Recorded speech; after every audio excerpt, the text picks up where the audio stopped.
Main reason for UK tour loss bad squad selection ಒಪ್ಕೊಳ್ತೀನಿ, wrong team combination ಅದನ್ನು ಒಪ್ಕೊಳ್ತೀನಿ, poor bowling strategy ಅದನ್ನು ಒಪ್ಕೊಳ್ತೀನಿ, ಅಂಡ್ ಅಡಾಪ್ಟಬಿಲಿಟಿ ಟು ಕಂಡೀಷನ್ ಅದನ್ನು ಒಪ್ಕೊಂಡ್ಬಿಡ್ತೀನಿ. Mainly selectors 40%, coaching staff 40%, in 20% ಯಾರ್ದು ರಜಾ ಜವಾಬ್ದಾರಿ ಪ್ಲೇಯರ್ಗಳದು ಅಂತ ಹೇಳ್ತೀಯಾ?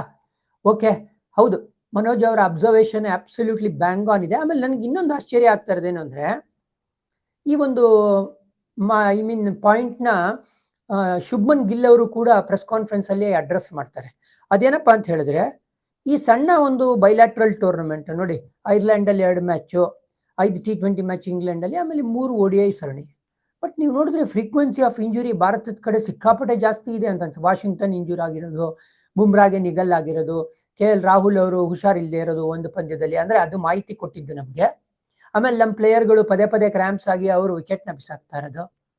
ಈ ಥರ ಒಂದು ಸಣ್ಣ ಸರಣಿಲೇ ಈ ಥರ ಆಗ್ತಾ ಇದೆ ಅಂತ ಹೇಳಿದ್ರೆ, ನಾಳೆ ಇಮ್ಯಾಜಿನ್ ಮಾಡ್ಕೊಳ್ಳಿ, ODI ವರ್ಲ್ಡ್ ಕಪ್ ನಡೀತಾ ಇದೆ ಅಕ್ಟೋಬರ್ 2027 ಸೌತ್ ಆಫ್ರಿಕಾಲಿ. ಅಲ್ಲಿ ನಮ್ಮ ಟೀಮು ಐ ಥಿಂಕ್ 11 ಮ್ಯಾಚ್ ಆಡಬೇಕಾಗುತ್ತೆ ಲೀಗ್ ಸ್ಟೇಜಲ್ಲೇ.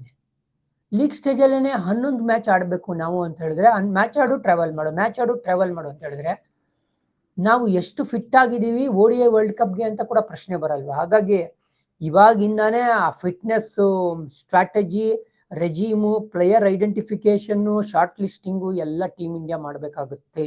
ಇಲ್ಲ ಅಂದರೆ ನಾವು ಹಿಂದೆ ಉಳ್ಕೊಂಡ್ಬಿಡ್ತೀವಿ, ಅಥವಾ ಈ ರೇಸಲ್ಲಿ ನಾವು ಕಾಂಪಿಟೇ ಮಾಡ್ತಾ ಇರೋದು.